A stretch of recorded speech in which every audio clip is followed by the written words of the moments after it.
How's everybody doing today? Hotep, hey, this is Michael Imhotep, founder of the African History Network, host of the African History Network show.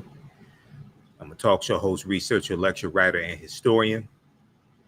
So it is Saturday, July 16th, 2022, and we are live. This is class number 9 of Ancient Kemet, the Moors, and the Maafa, understanding the transatlantic slave trade, what they didn't teach you in school. This is class number 9 of Ancient Kemet, the Moors, and the Maafa, understanding the transatlantic slave trade, what they didn't teach you in school. So this is normally it's a 10-week online course that I teach, and normally I teach this at my online school. But this time around teaching this is going to be 12 weeks. And today's session, I decided to make today's session free. We're doing this on our social media platforms, but it will be archived also at our online school with the previous 8 sessions. So Kemet's one of the original names for Egypt. And in this class, we deal with thousands of years of history and what leads up to the transatlantic slave trade taking place. So can everybody hear me okay? I want to make sure everybody can hear me okay. Everybody share this broadcast on your social media platforms. Invite your friends to tune in. You're going to learn a lot in this class, okay? And you can register for the full 12-week online course. We have the link here in the thread of the broadcast, and it's on sale $60, regularly $130. So we have the information there. So the class I asked on Tuesday, I think it was, the class we did Tuesday, we talked about Hannibal Barca. We talked about the Battle of Cannae in 216 BC, and we talked about Hannibal fighting against the Romans, and we talked about the Punic Wars, things like this. We dealt with all that class number 8. Okay, so when you register for the class, if you miss class number 8, you can go back and watch it in its entirety. All right, and we talked about why Africa is not named after Publius Cornelius Scipio Africanus. That's just blatantly false. No. Africanus means belonging to Africa. You reference Cassell's Latin English Dictionary or any Latin English dictionary. Africanus means belonging to Africa. And he takes his surname after the Battle of Zama in 202 BC, where he defeats Hannibal Barca. And we know that Africa, the prefix Afri, as Dr. Rick Clark talked about in African People and World History, pages 14 and 15. That referred to were Black African people in Algeria and Tunisia. Tunisia used to be called Carthage. Okay, so no, Africa was not named after Publius Cornelius Scipio Africanus. I want to make sure everybody can hear me all right, and you can register for this full. There's going to be a 12-week online course. We have the information here in the thread of the broadcast and also at our website, AfricanHistoryNetwork.com. And we do the sessions live. All the sessions are archived and recorded. You can go back and watch it anytime. Okay. So let me know if I'm coming through okay, if you can hear me all right. So last class, we also talked about 2 African empires that Europeans and Arabs tried to claim as their own. 2 African empires that Europeans and Arabs tried to claim as their own. Carthage was one of them. The Carthaginians, who were descendants of the Phoenicians. Carthage was one of them. But also another one was Numidia. Okay. And so we talked about Numidia last class as well. And Numidia existed from about 200 C to I forgot what it was, 200, let's see, Media is 200 BC to 202 BC to 6 BC. Numidia existed. Okay, and that was in northern Africa, in the the territory that they Algeria, in that territory. So we're going to start out with today's class. I want to finish up dealing with 3 other African empires that Europeans tried to claim as their own, and one of them was ancient Nubia or Time. Okay, and we know which is the word Nubia is Greek. We know that this was existed from about 4500 BC or BCE, before the Common Era, to about 500, okay, or Common Era. All right. And when we look at ancient Nubia, okay, and we know that Nubia is going to be the mother of ancient Kemet. Kemet's one of the original names for Egypt. Nubia is the mother of ancient Kemet, and we know that the grandmother of Kemet was Abyssinia or Ethiopia. All right, and let me check. I want to check. Okay, how I'm coming through. All right. Okay, so let's go back to the PowerPoint presentation here. So ancient Nubia, also known as Kush, not the Kush people are smoking, Kush. Ancient Nubia, also known as Kush, was a region along the Nile River. And we know the Nile is over 4,100 miles long. Along the Nile River, located in northern Sudan and southern Egypt. It was home to some of Africa's earliest kingdoms. So what today is the upper portion of Sudan and the lower portion of Egypt, historically that area was Nubia. All right. It was home to some of Africa's earliest kingdoms, known for rich deposits of gold. Nubia was a major trading port. Nubia was a major trading port for luxury goods that came from sub-Saharan Africa, such as incense, ivory, and ebony.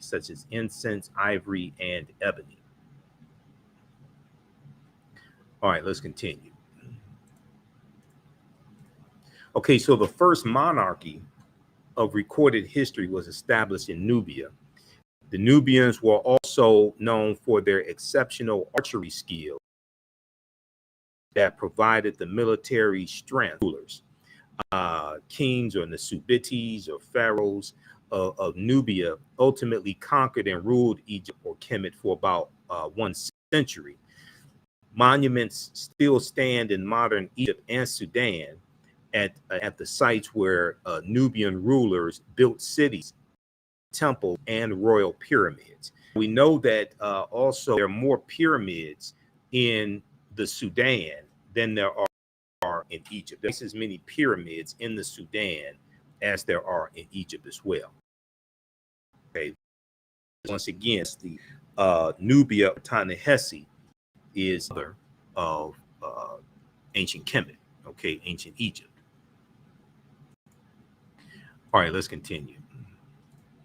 So in the 1800s, the Western world's interest in Nubia was awakened by the rediscovery of the ancient empire's monuments, which were reported also simultaneously by individual British and American explorers. Many of them found it difficult to credit indigenous Africans for building such a civilization.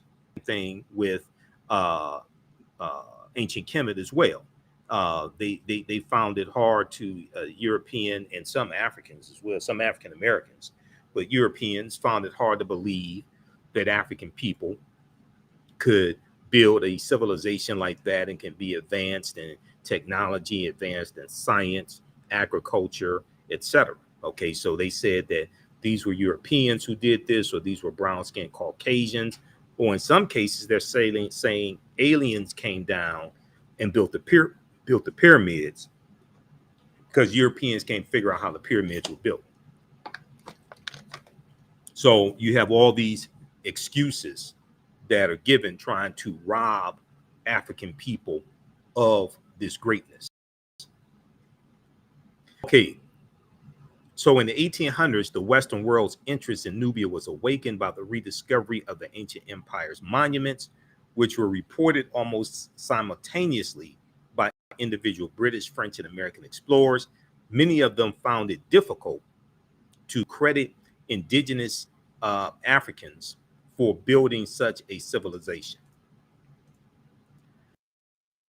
Now, during the 1840s, German Egyptologist Carl Richard Lepsius, who lived from 1810 to 1884, he asserted confidently that the Greek term Ethiopian, when referring to the ancient civilized people of Kush, did not apply to Negroes. Now, Ethiopian, Ethiops is Greek, referring to sunburnt, referring to the complexion of those Africans. Okay, so you have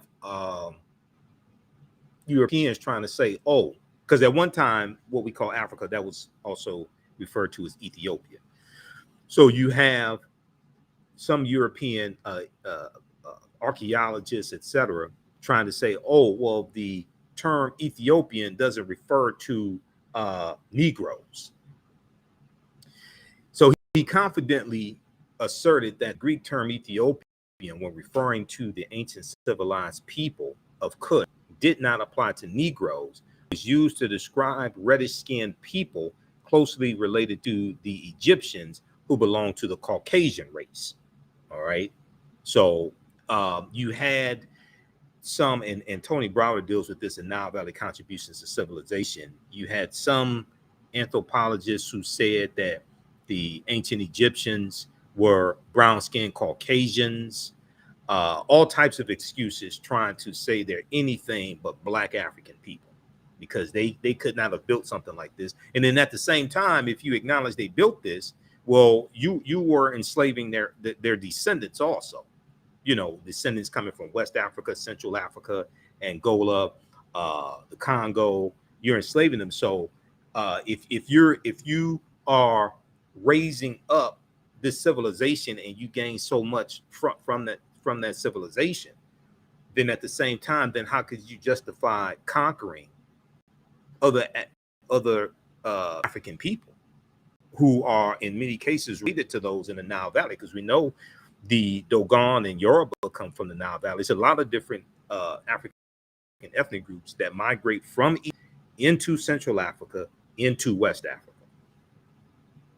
So how do you justify this? This is the same thing we're going to see when with the Moor, with the African Moors, and to separate the Moors and say, oh, well, these are not Africans. These aren't the same people who are being enslaved. Things like this.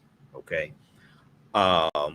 Europeans are trying to rationalize enslaving African people who they see are inferior, but then at the same time raping and pillaging African civilization and African culture. Okay, how's everybody doing? Share this broadcasting on social media platforms. Invite your friends to tune in. Okay, so this is class. It's going to be a 12-week. This time around, I teach a 12-week online history class. We normally teach this at my online school, but we're doing it today on social media. We're making class today free. Ancient Kemet, the Moors, and the Maafa for understanding the transatlantic slave trade, what they didn't teach in school. You can still register for this 12-week online class. It's on sale $6, regularly $130. It's live. All the sessions are archived and recorded. So as soon as you register, you can go back and watch the previous 8 sessions. And a couple of them, my allergy was really bothering me. So we had to cut those short. My allergy, I'm allergic to pollen. This has been a very, very bad pollen season. So my allergy is much better. It's much better now than it was a couple of months ago. It's 6 weeks ago or so. It's much better now. Okay, let's continue. And then this session, this will be archived at the online school. Those who register for the class, this will be archived with the other classes also. Now, again, in 1852, when the American diplomat Bayard Taylor visited Sudan and gazed upon the temple carvings of gods and rulers with clearly African features, he also found it inconceivable that they could have been created by black-skinned Africans. Rather, he asserted, echoing Lepsius, they must have been created by Egyptians or immigrants from India or Arabia, or an offshoot of the white race, or an offshoot of the white race. They're trying to do anything they can to say that these were not African people. It's similar to when the Italians are defeated by the Ethiopians at the Battle of Ottawa. Okay, the Battle of Ottawa in 1896, and we've talked about this before. And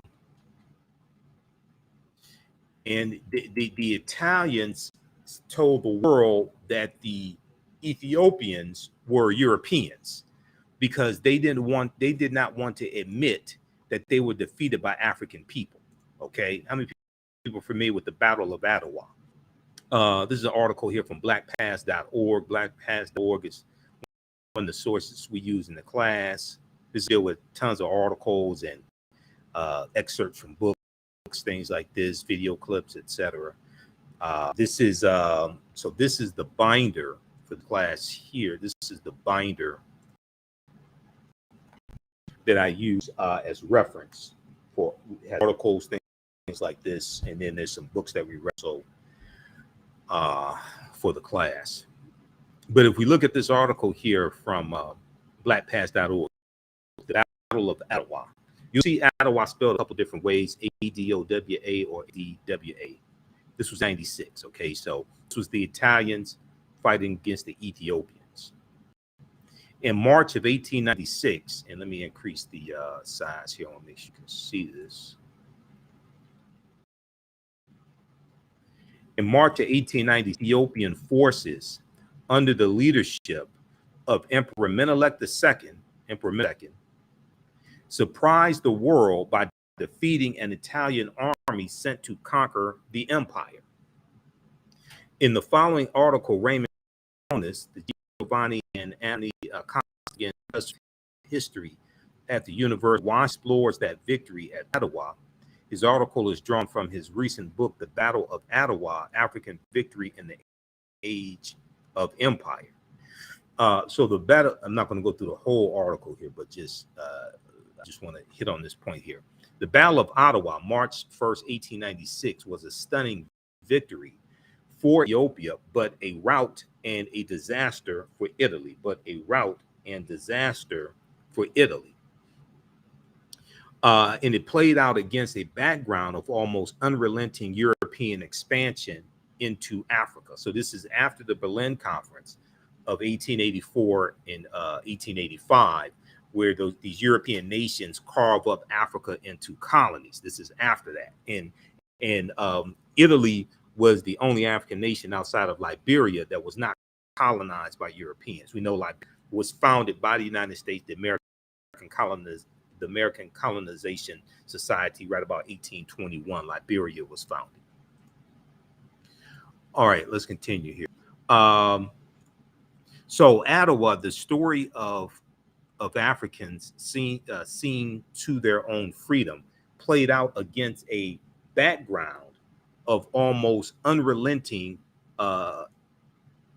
European expansion, Now, the success of Ethiopia's forces assured that Ethiopia would be the only African country successfully to resist European colonization before 1914. In 1914 is when World War I starts, okay? So in my second class that I teach, normally on Sundays, from the Civil War to the Civil Rights Movement and Black Power, 1865 to 1968, we cover that period of time that includes also World War I as well as World War II. Now, it also resonated powerfully in post-emancipation America after the slaves are freed in 1865, Emancipation Proclamation 1863, which did not free the slaves, but after the Civil War ends in 1865. It also resonated powerfully in post-emancipation America, where hierarchies of race and ethnicity were only beginning a process of challenging renegotiation.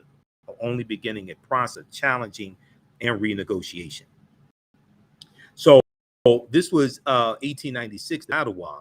This is the same year as Plessy versus Ferguson, U.S. Supreme Court case, 1896 as well, which really solidifies the Jim Crow laws. All right. Now, Italian interest in East Africa dates from 1869, when the opening of the Suez Canal transformed the commercial and strategic significance of the Red Sea coast.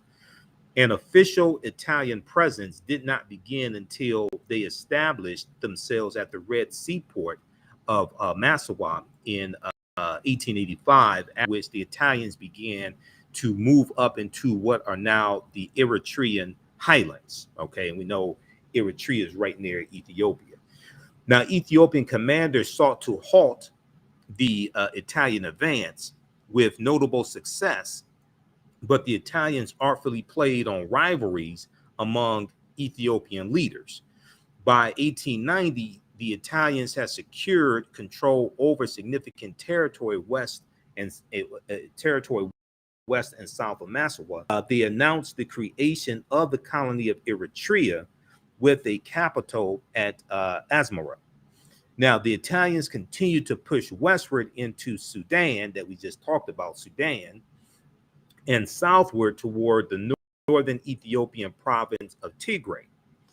In late 1894, Ras Mangasha, the ruler of Tigray, used the pretext of war against the dervishes to mobilize forces to resist Italian incursions.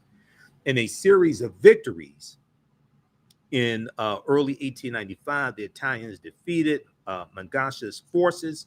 They pushed Mangasha deep into northern Ethiopia, establishing fortified positions in Tigray and Agame provinces, vastly expanding the territory under Italian control. Okay, now to skip through some of this here, in September 1895, Emperor Menelik II, king of the southern province of Shoa, called the population of Ethiopia to arms. He began to lead a massive force of some 100,000 men northward to Italian-occupied territories. Through late 1895 into early months of 1896, Emperor Menelik II led a brilliant campaign that forced the overextended Italians to fight on his terms by threatening to outflank the Italian forces and threaten Eritrea. Menelik maneuvered into a position that left their supply lines exposed. Okay, he maneuvered the Italians into a position that left their supply lines exposed, vulnerable to a population that was now turning against the occupiers. All right, so skip through, make a long story short. By the afternoon of March 1st, 1896, Italian forces were in a desperate, panicked retreat back toward Eritrea. Victory at Ottawa sealed the unification of Ethiopia and solidified Emperor Menelik II's claim to the title of emperor. Europeans and European Americans interpreted this story of Ottawa and the Battle of Ottawa in different ways. For some, it was an opportunity to discredit Italy militarily. For some, it was an opportunity to discredit Italy militarily. For others, it was important to advance the view that the Ethiopians were not black. This is what Italy was telling the world. Ethiopians were not black because they didn't want to admit they got their behinds beaten by African people.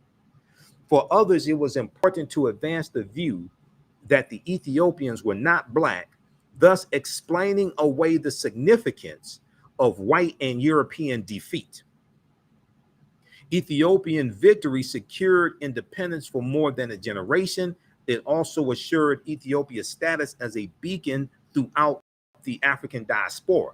And we know that when World War II comes along, and when Italy invades Ethiopia again, Dr. John Henry Clark talks about this in the documentary A Great and Mighty Walk. A Great and Mighty Walk. You had African-American men in this country who wanted to enlist in the army and fight on behalf of Ethiopia to fight against the Italians. Okay, and the U.S. government wouldn't let them do it, but Italian Americans were allowed by the U.S. government to go and enlist in the Italian army, okay, and fight on behalf of Italy. Okay, so another one of these African empires that Europeans tried to claim as their own is Great Zimbabwe. Okay, now the Kingdom of Great Zimbabwe existed from about 1220 BCE. I'm sorry, 1220 Common Era to 1450 Common Era. Okay, AD, what Europeans call AD, Anno Domini, in the year of our Lord.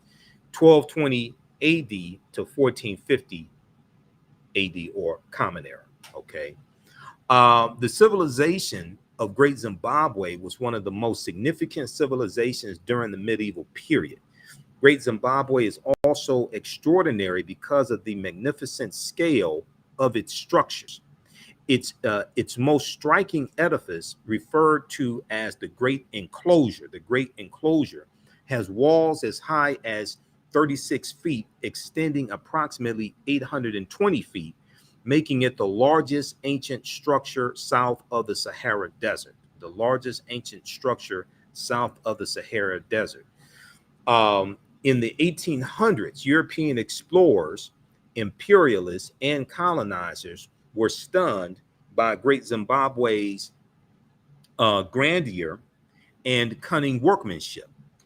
So they attributed the texture. To Portuguese travelers, Arabs, Chinese, Persians, or even biblical characters such as King Solomon and the Queen of Sheba. So now you're going to attribute this to biblical characters, not historical figures. So now to rob Africans of this accomplishment and to show this level of civilization they had, now you want to try to ascribe this to biblical characters.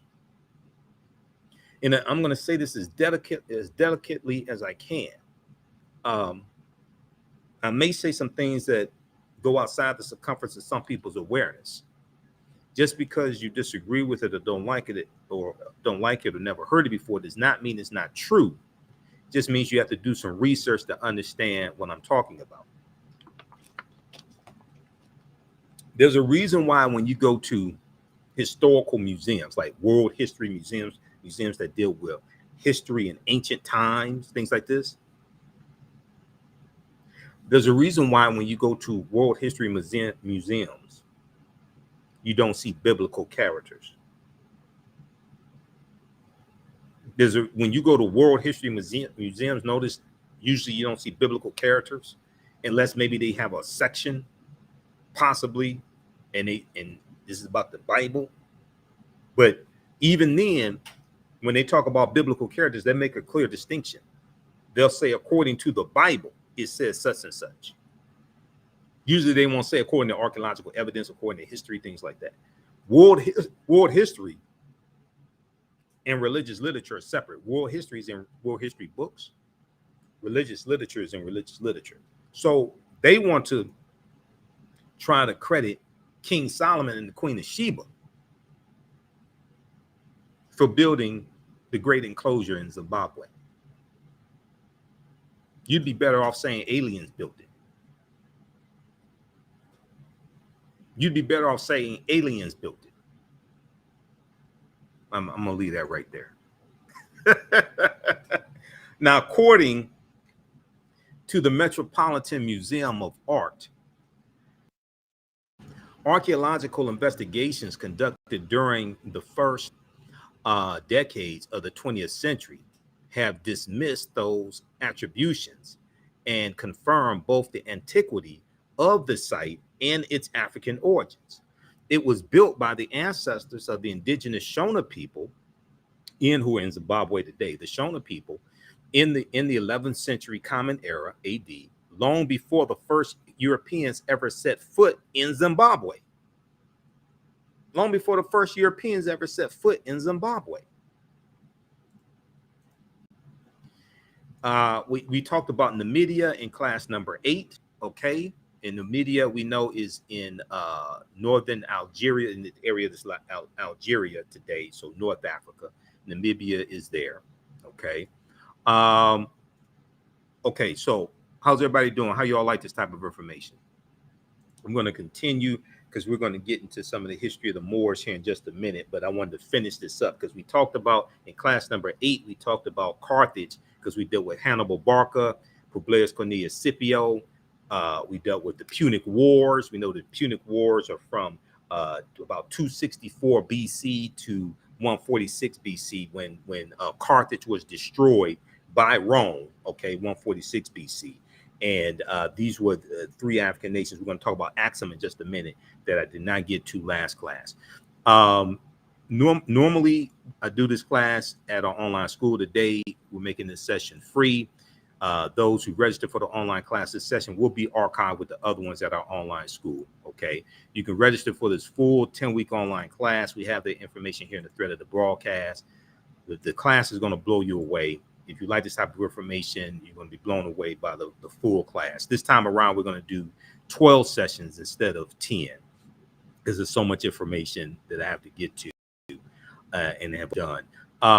So this class is Ancient Kemet, the Moors, and the Maafa, Understanding the Transatlantic Slave Trade, what they didn't teach you in school. It's on sale $60, regularly $130. You can register right here. Just click register here, and it takes you to the next page. And you can register there. Okay, as soon as you register, you can start watching the archive content. We do the sessions live. All the sessions are archived and recorded, and you can go back and watch it anytime. Let me pull this over because I teach the class on the classes are housed at they're housed at Learn World, and we use Crowdcast as the technology to actually broadcast the class. Okay, so when you click on register here, it takes you to this next page here at our Learn World, our online school. All right. Okay, so you can register for that. And then we have a bundle pack where you can register for both classes for only $100. The classes are regularly $130 each.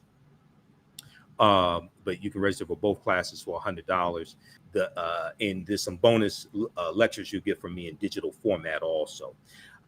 The second class that I teach is from the Civil War to the Civil Rights Movement and Black Power, 1865 to 1968. I teach that normally on Sundays, 2 p.m. to 4 p.m. Eastern Standard Time. We did a special session of the class actually Thursday, this past Thursday, July 14th. I did a special session of the class because I didn't teach it last weekend. I was at an event last weekend or something, I think it was. So we did a special session Thursday.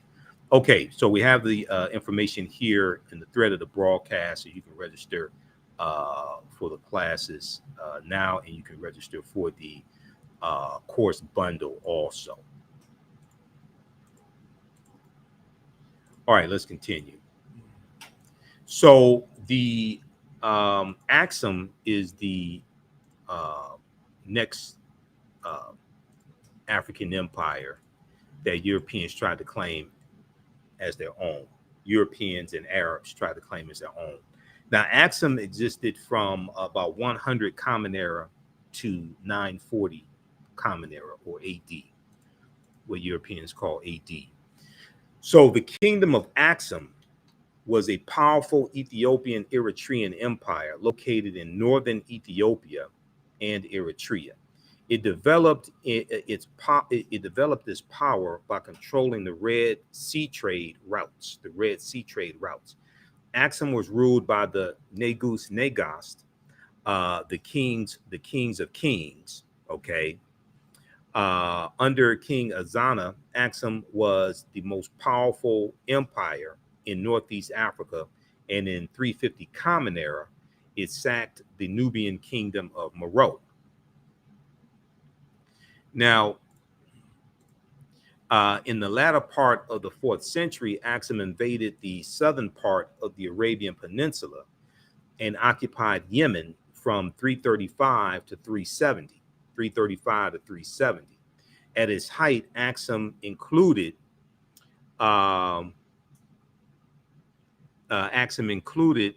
the surrounding Ethiopian highlands, Beja, Noba, Kasu, and Arabian kingdoms, Himyar and Sabar. The kingdom of Axum was prosperous from 100 AD to 700 AD. It was contemporary with the Roman Empire, and according to the Persian religious leader Mani, M-A-N-I, the Axumite civilization was third among the four greatest of the time, on par with Rome, Persia, and China. Now, in Classical Africa by Dr. Malefe Keti Asante, which is another book that we reference in the class. You don't have to buy any of these books, also, by the way. If you want to for your library, you can. But as I've stated before, you don't have to buy any of these books to follow along. But he talks about Axum. Let me see, page 14. Chapter 14. What page is that? 72. So this is a really good book that deals with different periods of African history as well.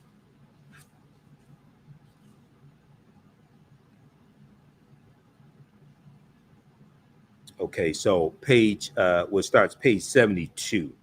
He deals with glorious Axum. The Axum Empire rose around 220 Common Era in the African country, which is called Ethiopia today. Axum, like Egypt, grew up around a river. The Blue Nile starts in Ethiopia as a powerful nation. The Blue Nile starts in Ethiopia as a powerful nation. Axum would conquer the rest of Kush around 320 to 350 Common Era. Okay, so if you have this book at home, Classical Africa by Dr. Malefe Keti Asante, and I know Dr. Asante is a friend of mine. I've interviewed him a couple of times on the African History Network show. He talks about Axum. It's chapter 14, starts page 72. Okay, if you have this book at home, starts on page 72. So you can pull that off the shelf and research that as well.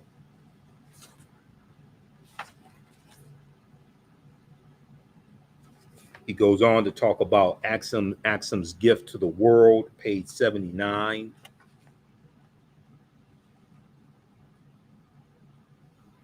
Okay, chapter 15. All right. So let's continue.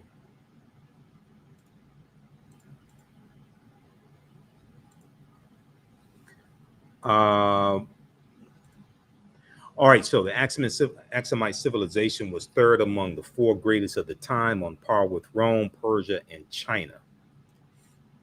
A theory about the origins of Axum was that it was founded by the Semitic-speaking Sabians who crossed the Red Sea from South Arabia, which is now modern-day Yemen, in South Arabia. However, scholars now agree that Sabian influence was negligible, and kingdom was founded. The Axum kingdom was founded by indigenous Africans. So they're always trying to rob us of our accomplishments and achievements. Even going back into ancient times, we see this. When we deal with civilizations from ancient times, we see they're trying to, and even today as well, trying to rob us of accomplishments and achievements. All right, I want to go to. I was talking to Professor Kabahaya Watakamene one day. Well, I actually called him. He's one of my teachers, but I called him. I've interviewed him a number of times on the African History Network show.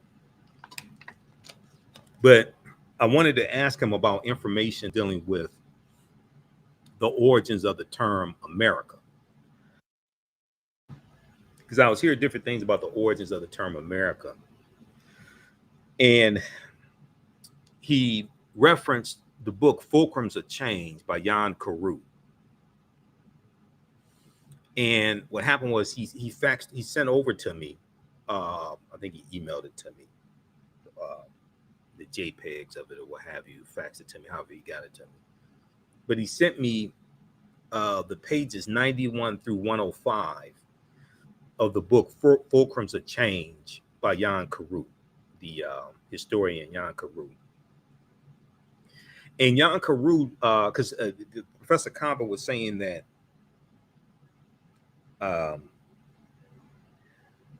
Amerigo Vespucci, the Italian explorer Amerigo Vespucci, he was saying that his real name was not Amerigo, it was Iberigo Vespucci. And that Iberigo Vespucci comes in contact with a group of Black African people in Nicaragua that called themselves the Los Amarisques. And they lived near a mountain called Sierra Amarique. So they call themselves Los Amarisques. And is these people, these African people in Nicaragua who Iberigo Vespucci comes in contact with, and he changes his name from Iberigo to Amerigo. All right. So Professor Kaba told me about this. Then he sent over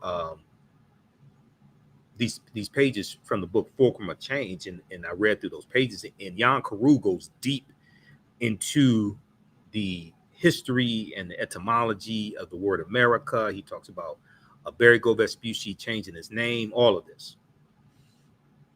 So I interviewed Professor Kaba on the African History Network show, February 3rd, 2016. We dealt with the origin of the word America.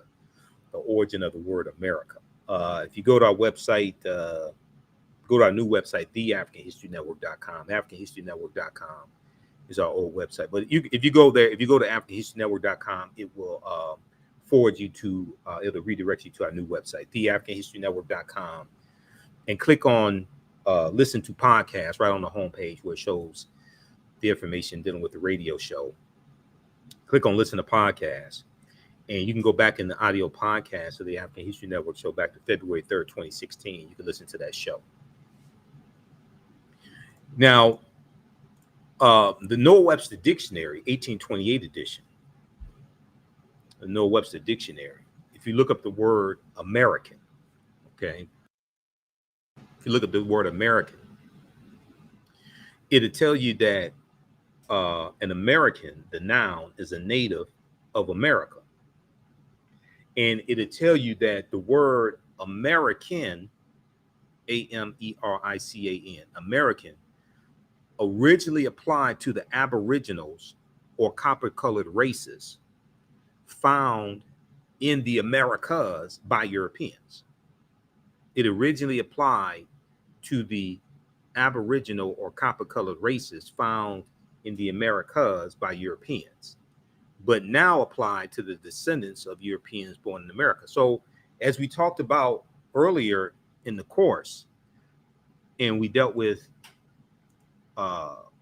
information from Dr. David Imhotep, who wrote the book, The First Americans Were Africans, Documented Evidence. And we talked about the Khoisan, and the Khoisan have the oldest DNA on the planet. And we talked about the discovery by Dr. Albert Goodyear from 2004 in Allendale County, South Carolina, which documents an African presence in this country going back at least 51,700 years ago. These are the Khoisan, who are the ancestors to the Ainu and the Twa, and they go all around the world, and they were here as well. And we know that Dr. Albert Goodyear and his team in 2004, they found artifacts, architecture, campsites, carvings, Egyptian writings, footprints in lava, genetic M174D haploid groups dealing with DNA and genetics, linguistics, paintings, skulls, skeletons, structures, and tools. They found 13 different types of evidence to document an African presence here in this country going back at least 51,700 years ago. We know there's evidence of Khoisan in South America going back at least 56,000 years ago, but it could possibly go back as much as 100,000 years ago. When you look at the article from the New York Times and some recent research that came out over the past few years, we talked about this a few classes ago. So this is Dr. Albert Goodyear here as well. in the article from ScienceDaily.com. New evidence puts man in North America 50,000 years ago from November 18, 2004. And we talked about the Khoisan last class, okay? All right. And we know the Khoisan lived mainly in Southern Africa, in Botswana, Namibia, Angola, Zambia, Zimbabwe, South Africa, etc. Right?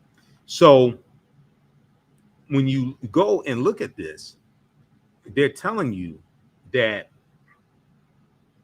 the term American originally did not refer to Europeans.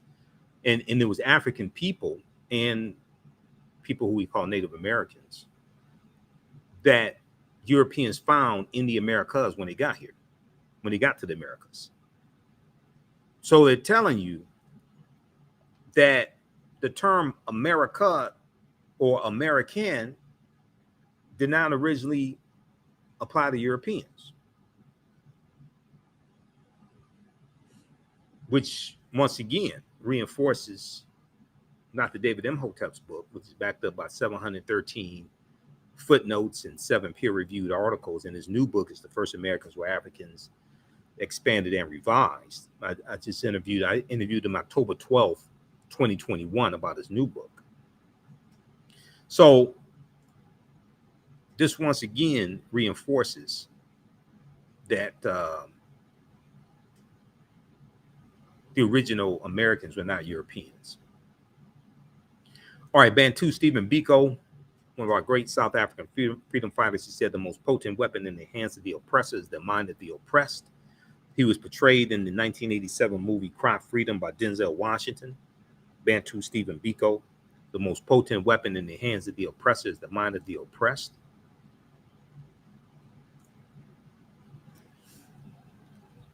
All right, now we're going to get to this part here, deal some with the Moors, and we'll continue that in the next class. There's a part I need to get to first before we get to that, because that gets into 711 AD. I need to deal with this part here, dealing with the Middle Ages, or what are also called the Dark Ages. And let me see, do I have that up? We need to bring this up here. This is at history.com. History.com is the official website of the History Channel. This deals with the Middle Ages.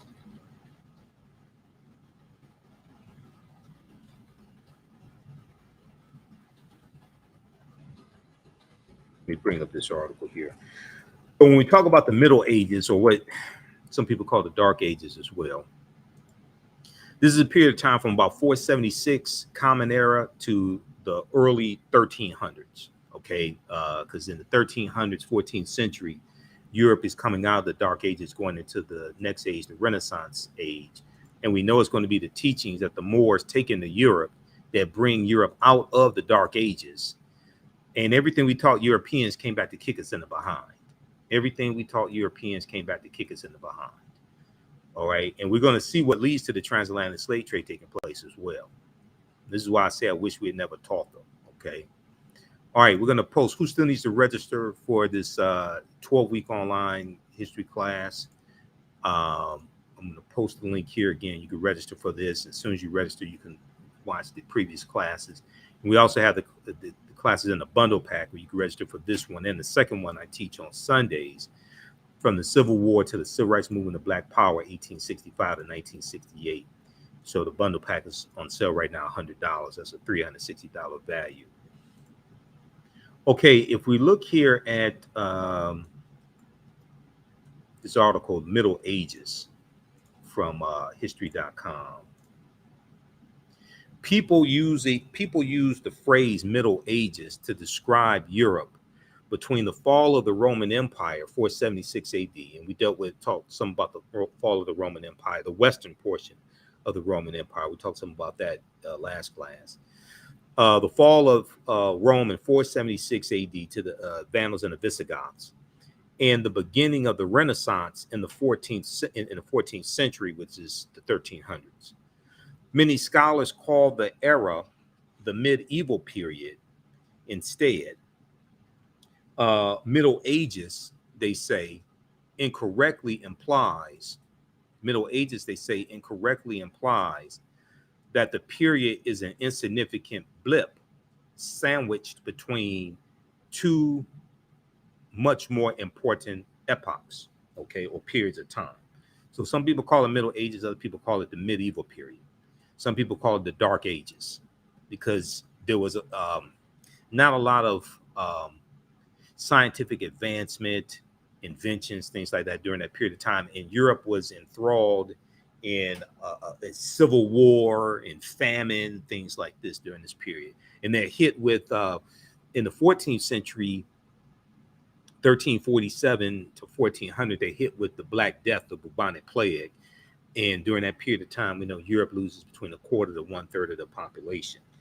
Now, the Middle Ages, birth of an idea. The phrase Middle Ages tells us more about the Renaissance or Renaissance period that followed it than it does about the era itself.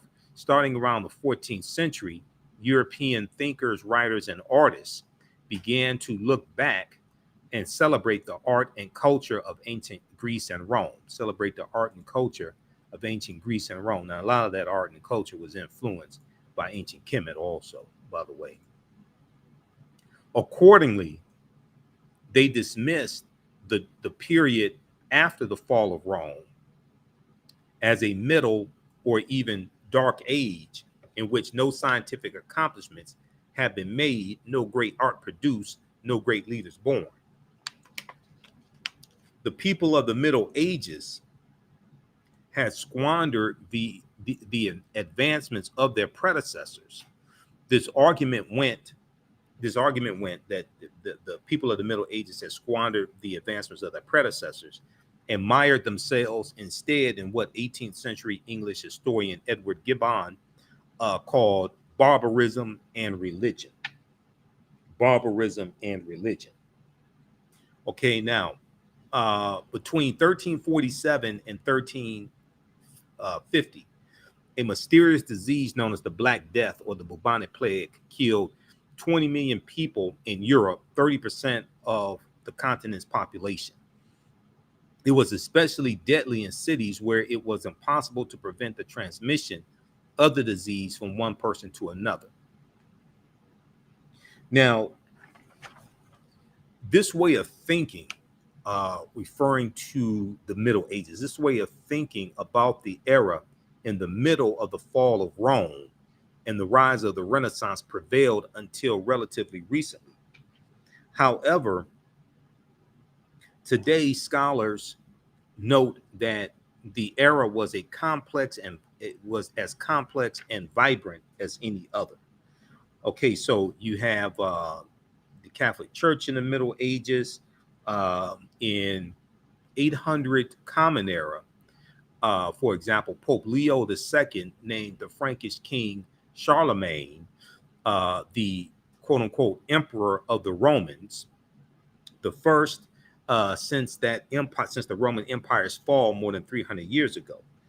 Over time, Charlemagne's realm became the Holy Roman Empire,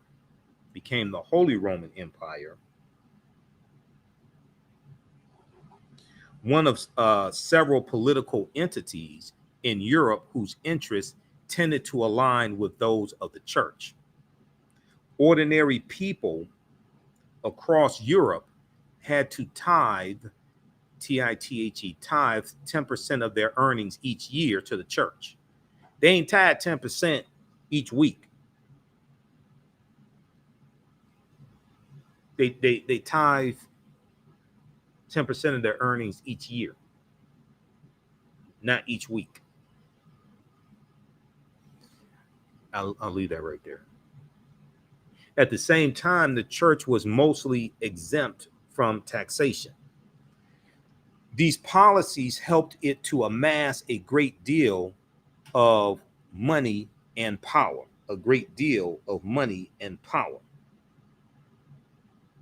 There's a whole, Dr. Ray Higgins has like some really good information on tithing and how a lot of, and also, they were tithing not just money, they were tithing like livestock, things like this. Um, Dr. Ray Higgins has some good information on tithing and how some ministers and pastors, not all of them, some ministers and pastors have misused passages from the Bible to then teach that you're supposed to tithe 10% of your earnings or things like this. Okay, but you dealing with it. This is one of the problems with, now this may go outside the circumference of some people's awareness.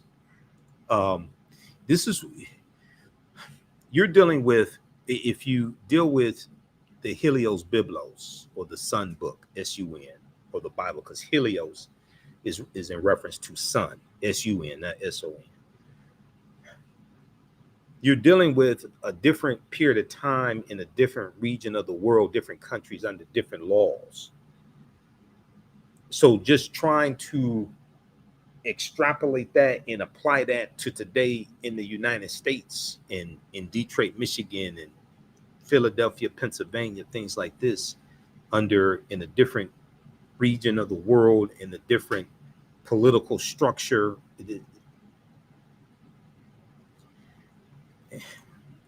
it's different. It's totally different. But okay. The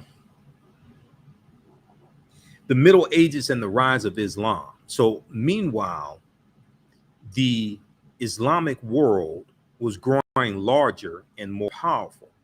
So we know they conquered Kemet around in 7th century AD, right around 642 Common Era. AD. They conquered, the Muslims conquered Egypt. Meanwhile, the Islamic world was growing larger and more powerful after the Prophet Muhammad's death in 632 Common Era. Armies conquered large parts of the Middle East, uniting them under the rule of a single caliph. At its height, the medieval Islamic world was more than 3 times bigger than all of Christendom, the Christian world, all of Christendom. At its height, the medieval Islamic world was more than 3 times larger than all of the Christian world. Now, under the caliphs, great cities such as Cairo, Baghdad, and Damascus fostered a vibrant intellectual and cultural life. Poets, scientists, and philosophers wrote thousands of books on paper, a Chinese invention that had made its way into the Islamic world by the 8th century. Okay, now we know that type of paper may have been a Chinese invention, but we know that in the Nile Valley region of Africa, hundreds of years before that, they were using what was called papyrus, which was a form of paper as well, okay, developed from trees, papyrus, okay, Papyrus, papyrus. Now, scholars translated Greek, Iranian, and Indian texts into Arabic. Inventors devised technologies like the pinhole camera, which existed long before the daguerreotype camera, with the daguerreotype invented by John daguerreotype in the mid 1820s or so, right around 1826. This was an early form of the camera, the pinhole camera. Soap, windmills. So inventors devised technologies like the pinhole camera. And let me go, okay, right here. Like the pinhole camera, soap, windmills, surgical instruments, and early flying machine, and the system of numerals that we use today. Because like 0 is an Arabic numeral. Okay, so the system of numerals that we use today.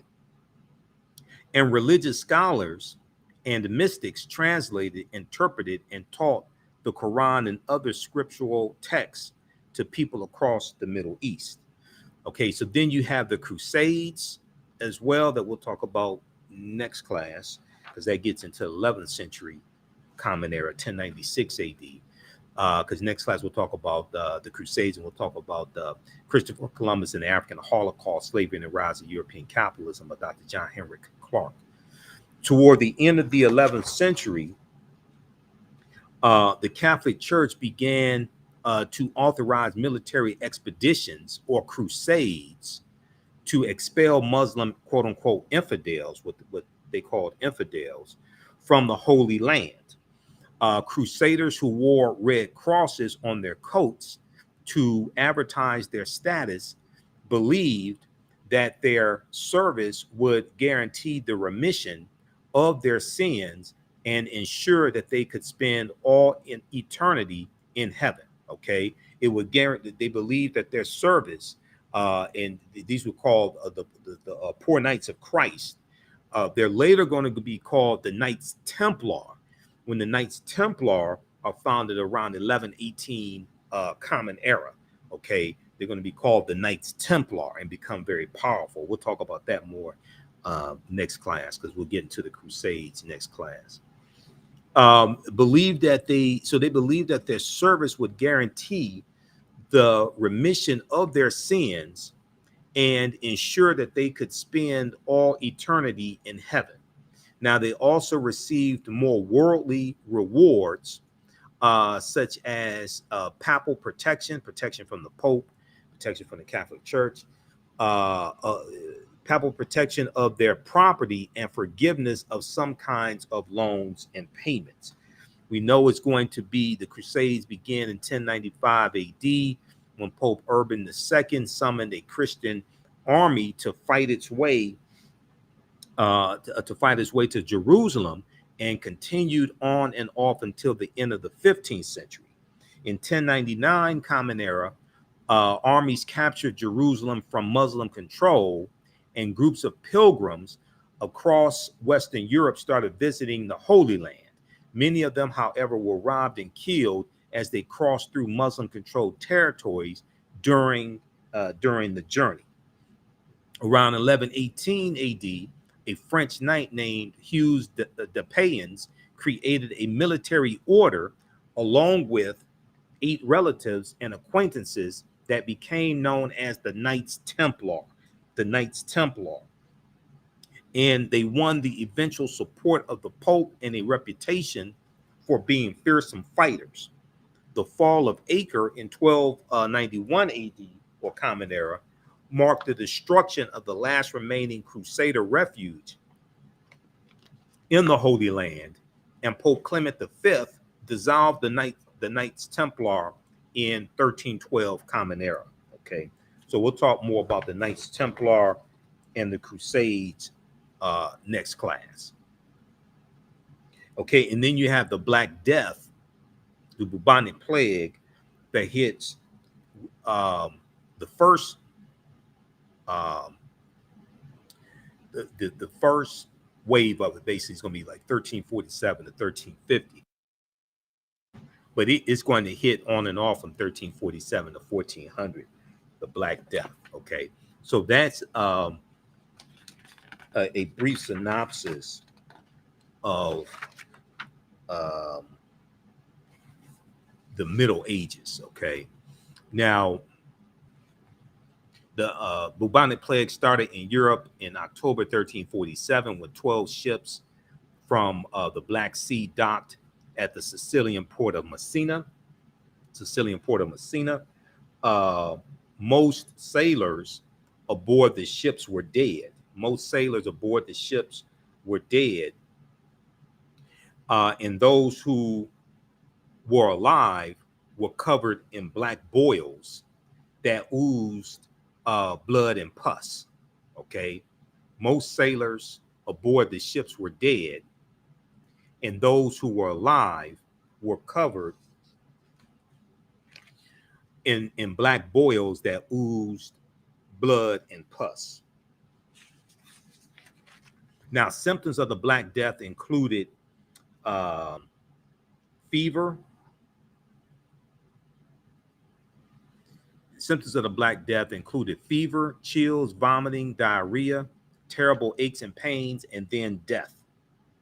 Victims could go to bed feeling healthy and be dead the next morning. The bubonic plague killed cows, pigs, goats, chickens, and even sheep, leading to a wool shortage in Europe. Understandably terrified by the mysterious disease, some people of the Middle Ages believed the plague was a divine punishment for sin.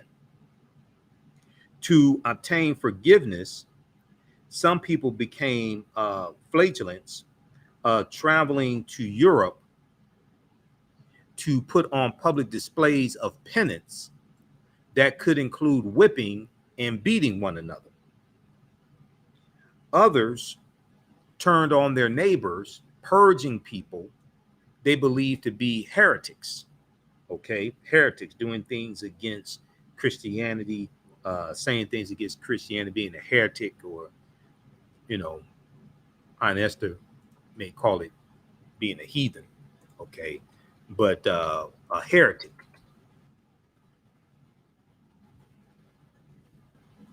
So others turned on their neighbors, purging people they believed to be heretics.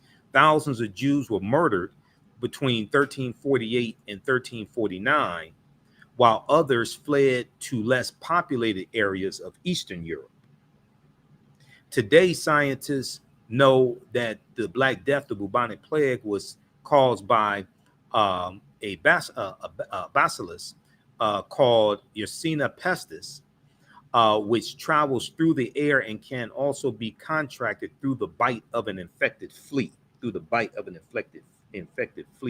And this is what I was watching a video. They think that happened. They think a flea bit like a rat or something like that, infected the rat, and then the rat bites humans or something, and then it spreads.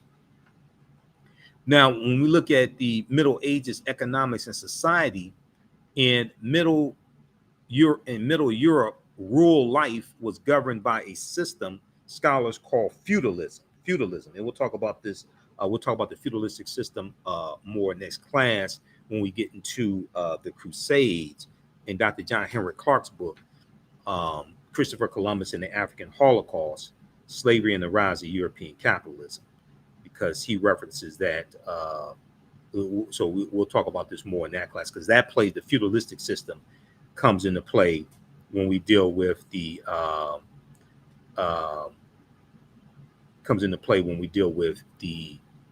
Crusades. Okay, feudalistic system comes into play there.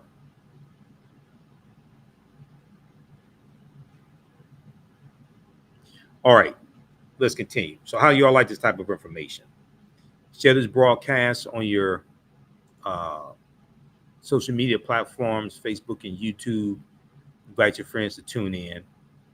Give us a thumbs up, give us a heart, give us a like on this broadcast. Let us know how you like this. This is class number 9 of a 12-week online history class that I teach. Normally it's 10 weeks, but a couple, 2 or 3 of the sessions early on, I had to cut short because my allergy was really bothering me. And during the weekend of Juneteenth, I was busy all over the place doing lectures, things like that, so we didn't teach a class. But normally we do this class on Saturdays, 2 p.m. to 4 p.m. Eastern Standard Time. And we do the sessions live. All the sessions are archived and recorded, so you can go back and watch it anytime. So even a year from now, 2 years from now, you can go back and watch the entire class. This is Ancient Kemet, the Moors, and the Maafa, Understanding the Transatlantic Slave Trade, what they didn't teach you in school. Class is on sale $60, regularly $130. We have the information also at our website, African History Network. Have the link and the information to the broadcast, so you can register for it, and you can go back and watch the previous classes and join us next week for next class. But if you visit our new website, theafricanhistorynetwork.com, theafricanhistorynetwork.com. We have the information here for the online class, Ancient Kemet, the Moors, and the Maafa, Understanding the Transatlantic Slave Trade. Also, you can register. You can register for the bundle pack of both classes for only $100. And if you've taken any of my online classes in the past, email us at ahnshow@africanhistorynetwork.com, ahnshow@africanhistorynetwork.com. Okay, you get 50% off on the bundle pack. The class I teach on Sundays normally it's normally 2 p.m. to 4 p.m. Eastern Standard Time. Normally on Sundays.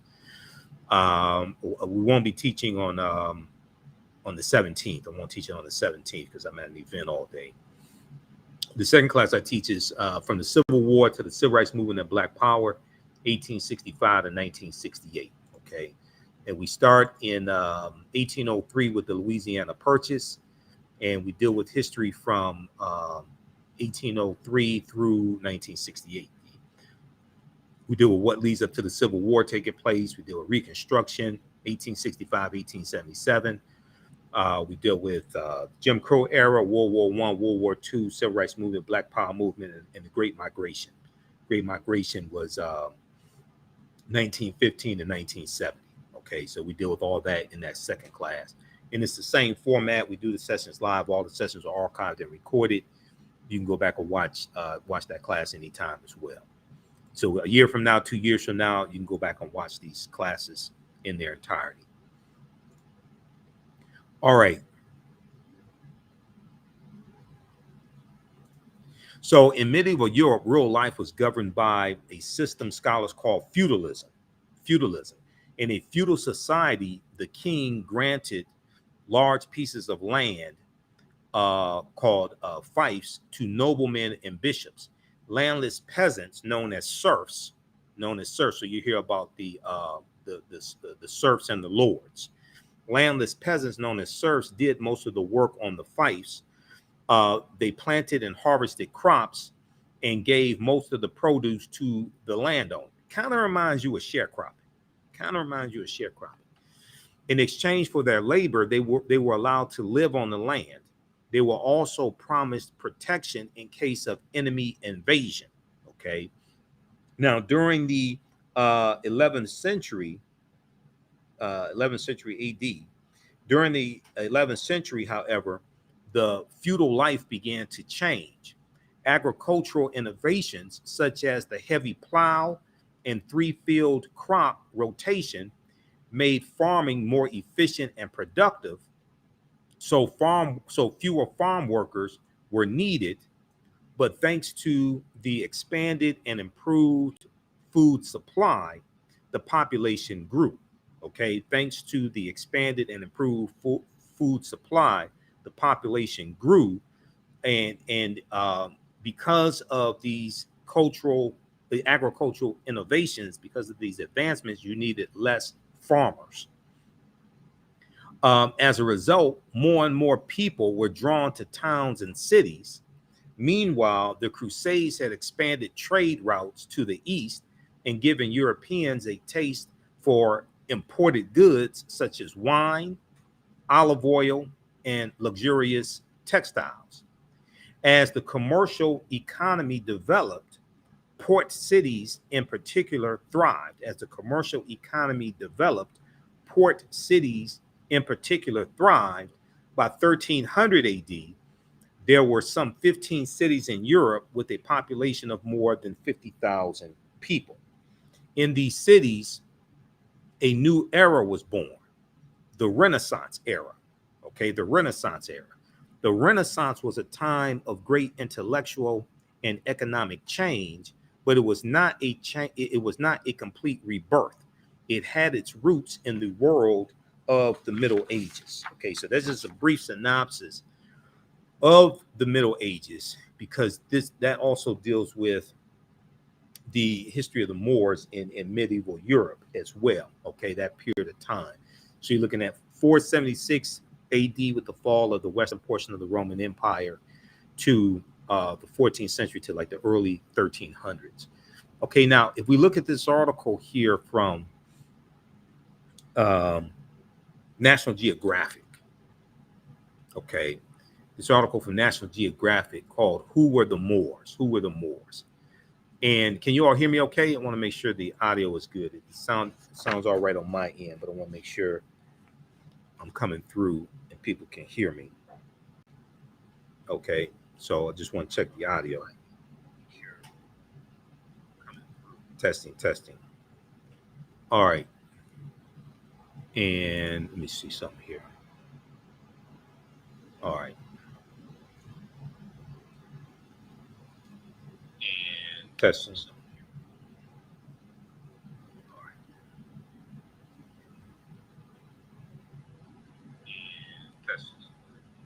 Okay, let's continue here. I just want to test that because I have the air conditioning running here in the office, so I just want to make sure you all can hear okay.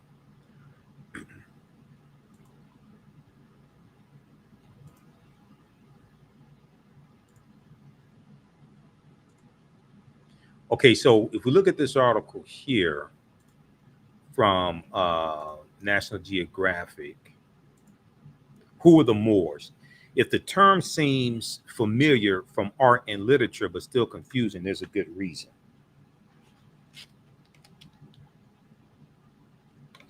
So if the term Moor seems familiar but confusing, there's a reason. Though the term can be found throughout literature, art, and history books, it does not actually describe a specific ethnicity or race. So the Moors were predominantly African people, but you're going to have like tawny Moors. Um, you're going to have some Arabs who get classified as Moors as well. So it does not specifically denote a race. And we're going to get deeper into this here in just a minute. Instead, the concept of Moors has been used to describe alternatively the reign of Muslims in Spain, Europeans of African descent, and others for centuries. Derived from the Latin word marus, M-A-U-R-S, the term was originally used to describe Berbers and other people from the ancient Roman province of Mauritania. Now, you may see Mauritania spelled M-A-U-R-I or M-A-U-R-E because in when you reference Golden Age of the Moor,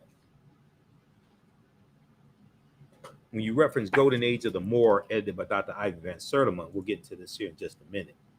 When you reference Golden Age of the Moor, they talk about Mauritania, but they spell it with an I, M-A-U-R-I, which is in reference to Mauri, okay? Mauri, which is in reference to the Moors also.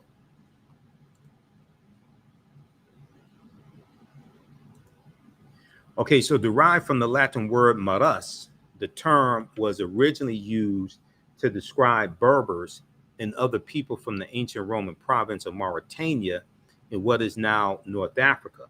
Over time, it was increasingly applied to Muslims living in Europe. Beginning in the Renaissance. We just talked about the Renaissance era. So starting in the 1300s, beginning in the Renaissance, the word Moor and Blackamoor were also used to describe any person with dark skin. Now, Al-Andalus is what the Moors are going to call the southern portion of Spain that they settle in after they defeat the Vandals and the Visigoths when they go in 711 AD. Al-Andalus, which means something like to walk in the spiritual path or walk in the spiritual light. Here is I'm going to go back to the PowerPoint presentation here. Here's the actual, I'll show you this map here. The map is not coming up there, right here.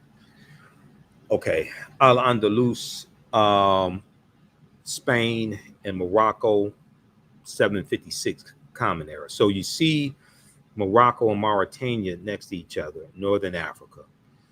We see that Spain and Portugal, which was called the Iberian Peninsula back at this time, back in 711 AD, we see they're right above Morocco. It's a very short distance that separates them. Okay.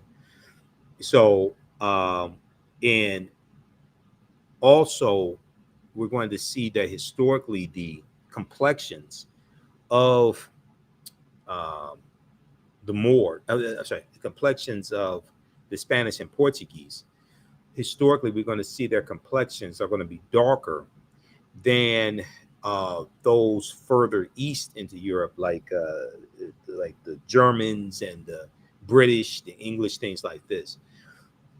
Even though the Moors are in those areas, Germany and Czechoslovakia and Austria, England, etc., is going to be to a lesser extent. They're going to be more because of the closer proximity to North Africa, especially Morocco. Spain and Portugal are going to get the brunt of that intermixing of the bloodlines. Okay, Spain, Portugal, Italy gets it a lot, Sicily, things like this. But it's going to be to a lesser extent in England, Germany, Austria, even though it does happen there, it's going to be to a lesser extent compared to Spain and Portugal.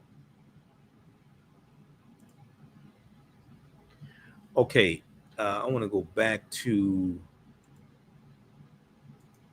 this one right here. Let's go back to this article here.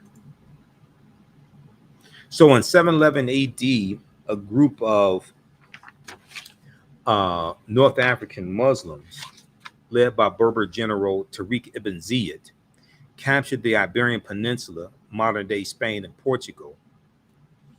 Known as Al-Andalus, the territory became a prosperous cultural and economic center where education and the arts and sciences flourished. Where education, the arts and sciences flourished.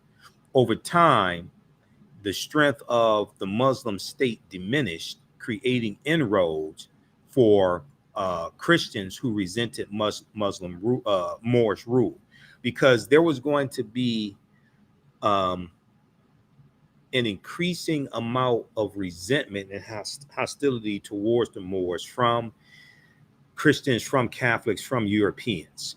And when they go in, they're looked at as like almost superhuman, because they're bringing in the science and mathematics and different types of foods and different musical instruments. They're bringing all this into Europe.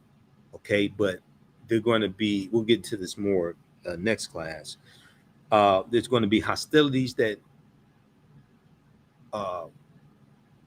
will ensue, and then also there's going to be an intermixing of the bloodlines, and there's going to be, to various extents, a changing in the complexion of Europeans as well. So we're going to see this hostility build up also. So for centuries, Christian groups challenged Muslim territorial dominance in Al-Andalus and slowly expanded their territory. This culminated in 1492 when Catholic monarchs King Ferdinand II and Queen Isabella I won the Granada War and completed Spain's conquest of the Iberian Peninsula. So that's January 2nd, 1492, General Boabdil, the Moorish general, surrenders. And this was the Moors' last stronghold, okay?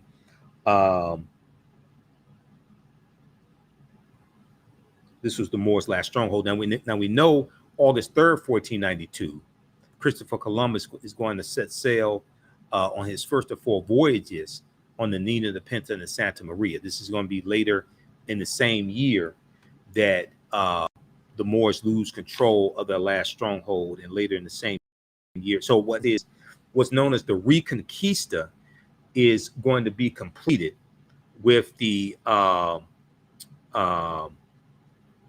Reconquista is going to be completed with the defeat of the Moors, okay, in 1492. The Reconquista is the effort of, in Spain, is the effort of these Europeans to take back control of these territories that the Moors have conquered. The Reconquista, the reconquest. Okay, so that is completed in 1492. It starts in about 722 Common Era. the Reconquista. So for centuries, Christian groups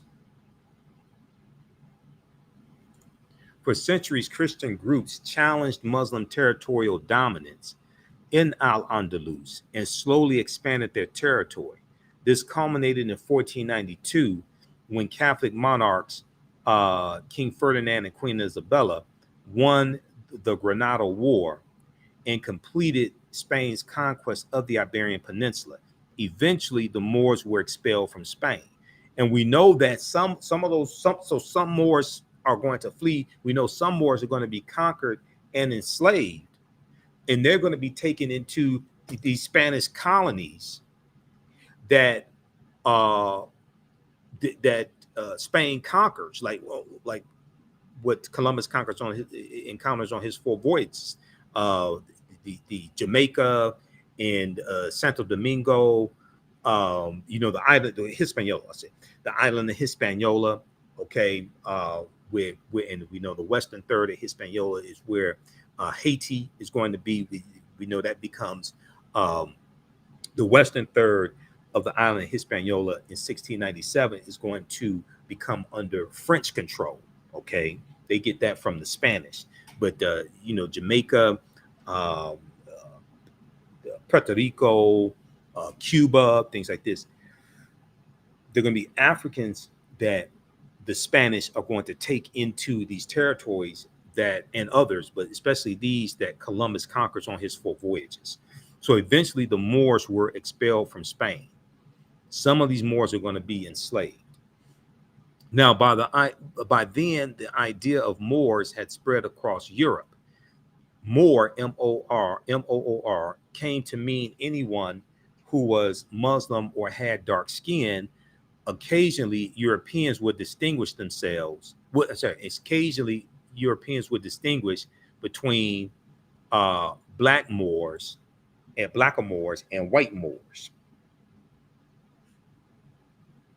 Now, one of the most famous mentions of Moors is in Shakespeare's play, The Tragedy of Othello, the Moor of Venice. The Tragedy of Othello, the Moor of Venice. Its titular character is a Moor who serves as a general in the Venetian army. Hold on just a second. Who serves as a Moor in the Venetian army. In Shakespeare's time, the port city of Venice was ethnically diverse, and the Moors represented a growing interchange between Europe. The Moors represented a growing interchange between Europe, the Middle East, Asia, and Africa. Despite his military prowess, Othello is also portrayed as exotic, hypersexual, and untrustworthy. He's called a lascivious Moor who secretly marries a white woman, reflecting historic stereotypes of black people, Desdemona. So there's the episode of Sanford and Son, right, where Lamont is in the living room and he's rehearsing. He's in the living room at his house, 9114 South Central Avenue, right? And he's rehearsing Othello with his drama teacher. And she's a white woman who lives in Beverly Hills. And there's the scene where Othello is choking Desdemona, and Fred and Bubba are outside. They see this. They don't know that they don't know that they are rehearsing. And Fred has a heart attack. He thinks his son is choking a white woman to death, right? So then they go inside, and Lamont tells them, no, we're just rehearsing. This is Othello. And he says Othello was a Moor. Okay, they actually say this on the show. They say Othello was a Moor. Okay, so you'll see this. But Othello, despite his military prowess, he's portrayed as exotic, hypersexual, which is a stereotype of African people, and untrustworthy, a lascivious Moor who secretly marries a white woman, reflecting historic stereotypes of African people, especially African Americans. More recently, the term has been co-opted by the sovereign citizen movement in the United States. Members of Moorish sovereign citizen groups claim they are descended from Moors who predated white settlers in North America, and that they are part of a sovereign nation and not subject to U.S. laws. Now, you do have, I know people who Washita Moors, things like this. You do have nations like that, just like you have Native American nations, okay? Just like you have Native American nations. But you have some people who are distorting that information and getting a whole lot of people into trouble. It's proof of the ongoing allure of Moor as a seemingly legitimate ethnic designation, even though its meaning has never been clear. So the term Moor is also, it can be a very nebulous term. And we know also when you look at Berber, when you read Golden Age of the Moor, they talk about how the term Berber, the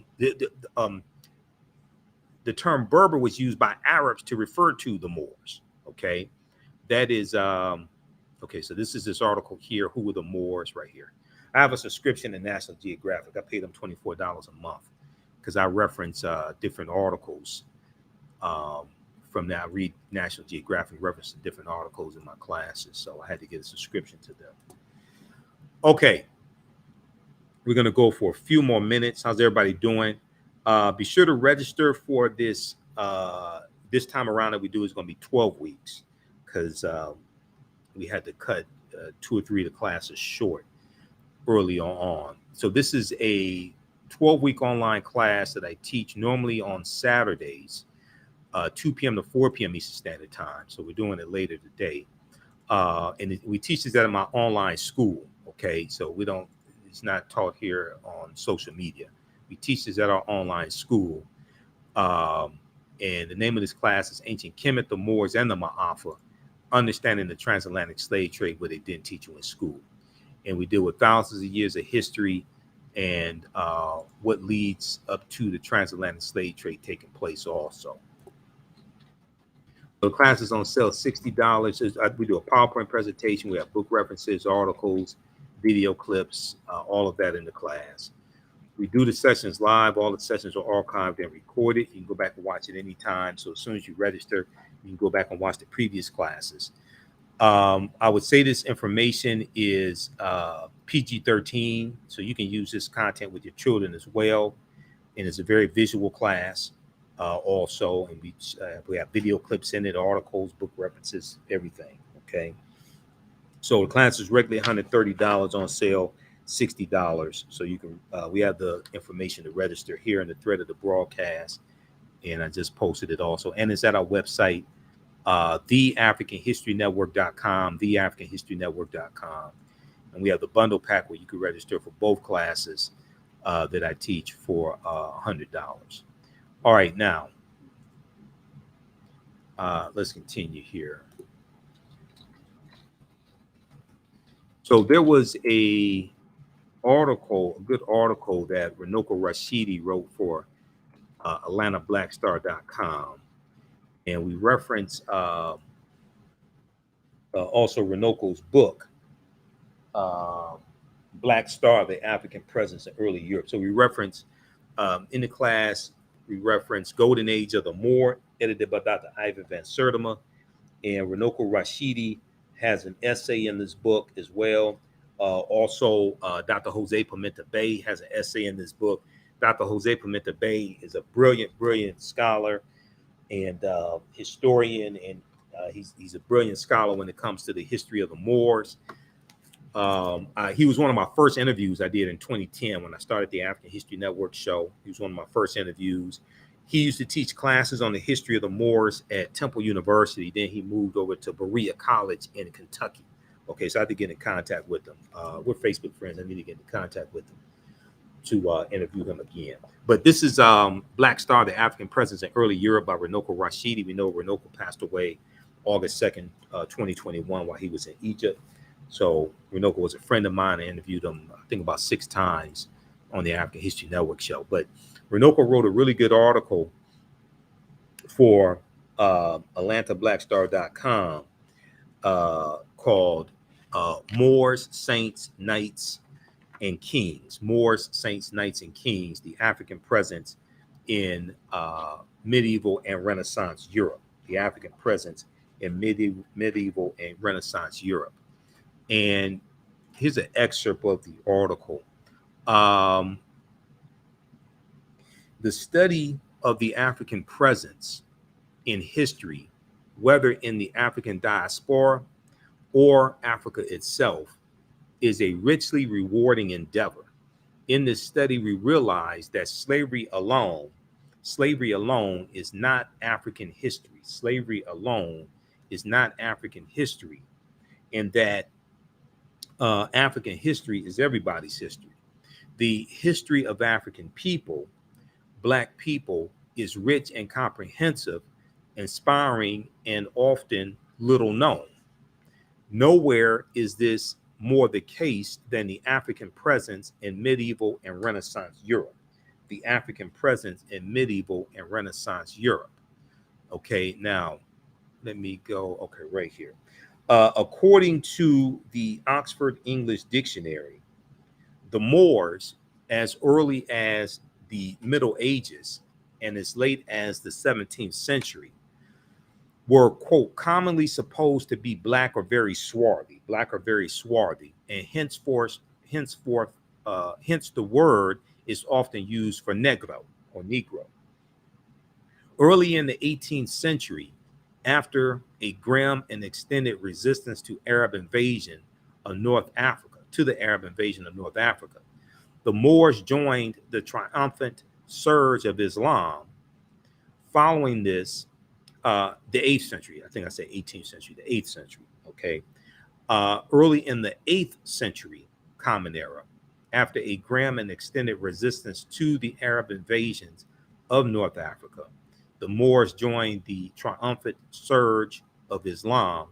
Following this, they crossed over from Morocco over to the Iberian Peninsula, which today is called Spain and Portugal, where their swift victories and remarkable feats soon became the substance of legends. So this goes back to, he said, crossed over from Morocco over to the Iberian Peninsula. So this goes back to the map that I showed you from about 756 Common Era, Al-Andalus, Spain, and Portugal, and we see Morocco and Mauritania. We see how close Morocco is to Spain, Al-Andalus. All right, now,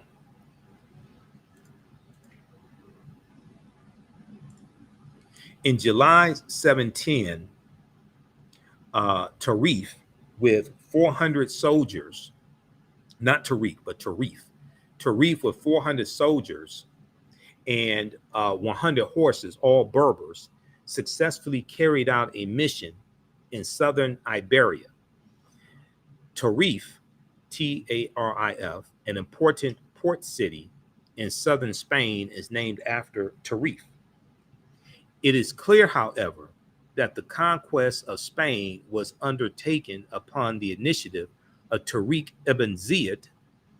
Tariq was in command of an army of at least 10,000 men. Now, depending upon which source you look at, how many men he had will vary, okay? But Runoko Rashidi puts it at least 10,000 men. In 711 AD, the bold General Tariq ibn Ziyad crossed the straits and disembarked near a rock promontory, which from that day since has borne his name. They call it Jebel Tariq, Djabal, Jebel Tariq, which is Arabic. It means Tariq's mountain. Tariq's mountain is named after General Tariq ibn Ziyad, an African man, a Moor. Okay, so when you hear and today they call it Gibraltar, or the Rock of Gibraltar. Gibraltar comes from Jebel Tariq, okay, Tariq's mountain. So when you hear them talk about Gibraltar or the Rock of Gibraltar, that's in reference to an African man. In August of 711 AD, Tariq ibn Ziyad won paramount victory over the opposing European army. On the eve of the battle, Tariq is alleged to have roused his troops with the following words. On the eve of the battle, he's alleged to have aroused his troops with the following words. My brethren, the enemy is before you, the sea is behind. Whither would ye fly? Whither would ye fly? Ye. Follow your general. I am resolved either to lose my life or to trample on the prostrate king of the Romans. End quote. Wasting no time to relish his victory, Tariq ibn Ziyad pushed on with his dashing and seemingly tireless Moorish cavalry to the Spanish city of Toledo. Within a month's time, General Tariq ibn Ziyad had effectively terminated European dominance of the Iberian Peninsula. There's a good article that Renoko wrote for AtlantaBlackStar.com. It's called Moors, Saints, Knights, and Kings, the African Presence in Medieval and Renaissance Europe, from June 1st, 2014. Now, in the aftermath of these brilliant struggles, thousands of Moors flooded into the Iberian Peninsula. So eager were they to come that some are said to have floated over on tree trunks. Tariq ibn Ziyad himself, at the conclusion of his illustrious military career, retired to the distant east, we are informed, to spread the teachings of Islam. There's really no need to speculate on the ethnicity of these early invaders.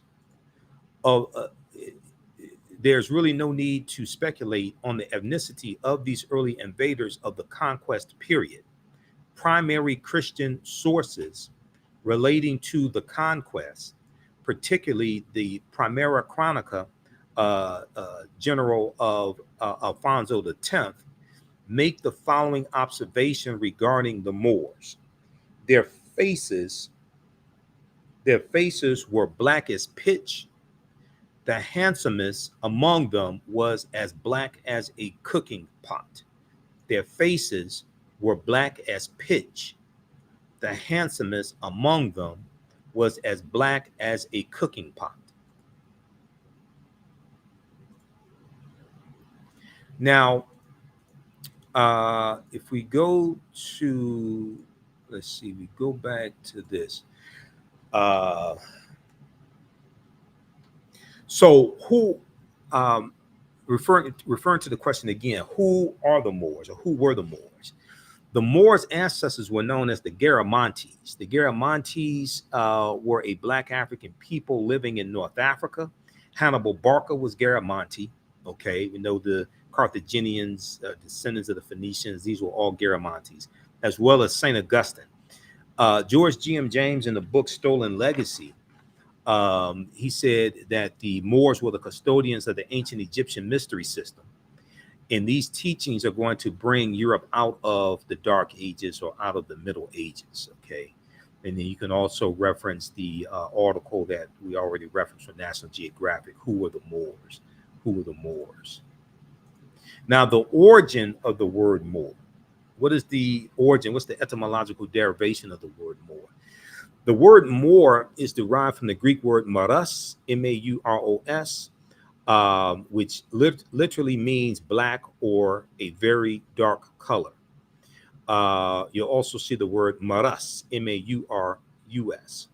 Now, the Romans adopted the word and called them Mari, M-A-U-R-I. The Mari were a Northwest African people who were very dark-skinned, The Romans will refer to the region of Northwest Africa as Mauritania. They spell it M-A-U-R-I, Mauritania. Mauritania is Latin and means the land of the black-skinned people, the land of the black-skinned people. You'll also see the word Marish, which is Latin as well, Marish. And then the Latin word maras, M-A-U-R-U-S, that's derived from the Greek word maros, M-A-U-R-O-S. Okay, this is all in reference to the Moors. Now, Romans later adopt the word as a reference for the black-skinned inhabitant. They later adopt the word Mauritania as a reference for the black-skinned inhabitants. They encountered. I'm sorry. They'll later adopt the word Maori as a reference for the black-skinned inhabitants they encountered in Africa. So you can read pages 527 and 187 of Golden Age of the Moor, edited by Dr. Ivan van Sertima. They go through it and break this down and deal with some of the etymology of the word Moor as well. Now, variations of the word Moor, we see in Spanish, Marino, M-O-R-E-N-O, Marino, which means dark complexion, now meaning brunette or dark hair. We see Mora, which is Spanish, originally a Moorish woman, now means blackberry, not BlackBerry the smartphone that they just discontinued, but blackberry the fruit. Page 7 of Golden Age of the Moor talks about this, Mora in Spanish, which originally meant a Moorish woman, now it means blackberry the fruit. In Italian, Mora means blackberry. In French, Morasad means dark skinned or blackamoor. And in French, Morelan in French means black grape. Okay, so these are all references to the Moors and variations of the word Moor. You can also see to a certain extent the impact of the Moors in a country or something like that by the words that are used as well. This is all reference to the Moors. Now, page 40 of Before the Mayflower by Lerone Bennett Jr., page 40 in chapter 2. He says that they're laying out this history here in the United States and how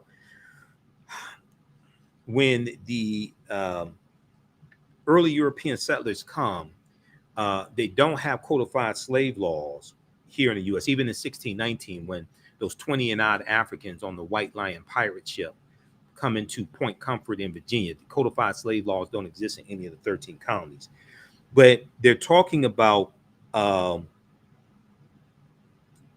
names that were used to denote what we call different races of people at this time, okay? And how what we call white people were not classified as white back at this time in the early 1600s in what we would call the 13 colonies, okay? So this is page 40 of Before the Mayflower by Lerone Bennett Jr. And let me see something here. Let me just 1 second here.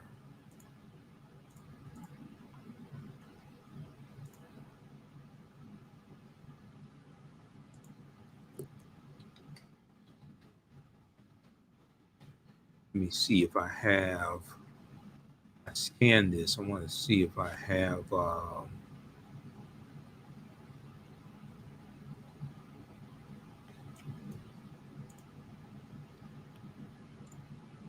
just trying to see if I have it in a PDF format. It may be easier to see it. Let me see. Did I save that in the PDF format? Okay, I did not. Just have it in a JPEG. Okay. So what they say here on page Lerone Bennett Jr., page 40, he says, of all the improbable aspects of this situation, the oddest to many blacks and whites is that white people did not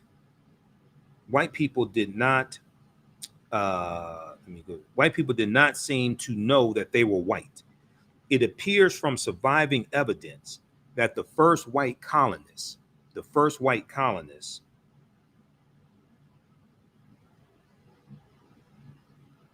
had no concept of themselves as white people. It appears from surviving evidence that the first white colonists had no concept of themselves as white people. The legal documents identified what we will call whites or white people. The legal documents identified whites as Englishmen and or Christians. The word white, with its burden of arrogance and biological pride, developed late in the century. So they're talking about the 17th century. It developed late in the 17th century, late in the 1600s. And this was as a direct result of slavery and the organized debasement of Black people or African people. The same point can be made from the other side of the line. For a long time in colonial America, there was no legal name to focus white anxiety. For a long time in colonial America, there was no legal name to focus white anxiety. The first Blacks were called blackamoors, Moors, Nagers, Negers, Nagers, and Nagars, Negars. The word negro, a Spanish and Portuguese term for Black, did not come into general use in Virginia until the latter part of the century, the latter part of the 17th century, which are the 1600s. Okay. So you can read, check that out in Before the Mayflower by Lerone Bennett Jr. Okay, excellent book. He lays out this history in chapter 2. All right, now, let's see here.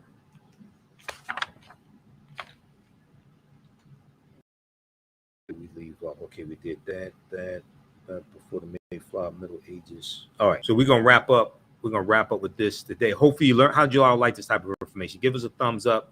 Give us a like. Give us a heart on this broadcast. Did you learn anything from this class session today? This is class number 9. Normally, this class is 10 weeks. This time around, it's going to be 12 weeks. Normally, we teach this at our online school. Don't teach this on social media. It's at our online school. As soon as you register for this 12-week class, you can go back and watch the previous sessions. We do the sessions live. All the sessions are archived and recorded. You can go back and watch it anytime. The class is regularly $130. It's on sale $60 right now. And you can go and let's see here. I just posted a link here for it. It's in the thread of the broadcast. Also, if you go to our website, our new website, theafricanhistorynetwork.com, theafricanhistorynetwork.com. The information is right here on the homepage of the website as well. Okay, don't worry about which date it is. I update it for each class basically, but we have the information here. You click register here. It takes you to the next page, and it takes you to our online school on which is at Learn World. Okay, and just click right here to enroll. As soon as you enroll, you can start watching the content. And then you can also register for the class that I teach on Sundays as well, from the Civil War to the Civil Rights Movement and Black Power, 1865 to 1968. Okay, so if you like these classes, you can register for them. This helps support the African History Network. This helps us keep doing the research, stay on the air, keep broadcasting the African History Network show, pay some of the bills, etc. Keep doing the research. And also you can support the African History Network, $ the AHN show through Cash App, $ the AHN show through Cash App, also through PayPal, paypal.me/the AHN show, paypal.me/the AHN show as well. We have the information at our website. When you go to it, when you go to our Cash App, it'll say Michael and show my picture there. So we have the information here for the links for PayPal and Cash App. This is our official Cash App account, $ the AHN show, SHOW. When you go to it, it'll say Michael and show my picture there. These other ones here are fake African History Network Cash App accounts. Okay, so that's not us, and there's some other fake ones out there that I've identified, and I've alerted Cash App to them, and I'm trying to get them shut down. Okay, Cash App launched an investigation a couple of months ago, so I'm trying to get these fake African History Network Cash App accounts shut down. All right, so and we'll listen to our radio show Sundays 9 p.m. to 11 p.m. Eastern Standard Time, the African History Network show. The information is at our website as well. We're on 9:10 a.m. Superstation WFDF, and we also broadcast here on Facebook and YouTube. You can listen live on iHeartRadio. Download the iHeartRadio app, search for 9:10 a.m. WFDF, and you can listen to all the shows, all the radio shows on 9:10 a.m. You can listen live or 9:10 a.m. WFDF on your AM dial. We have audio podcasts of our shows, over 1,200 audio podcasts. Click here for listen to podcasts. And also, you can search for the African History Network show on iHeartRadio, because we're on iHeartRadio, Google Podcasts, Stitcher, Castbox, FM Player, TuneIn, iTunes. We're on about 9 to 10 different audio podcast platforms. Search for the African History Network show. Okay, so hopefully you learned a lot today. You can register for the online class. And remember, right now it's correct. Wrong behavior is not over till we win. We'll talk to you next time. Peace. Thanks for joining us today.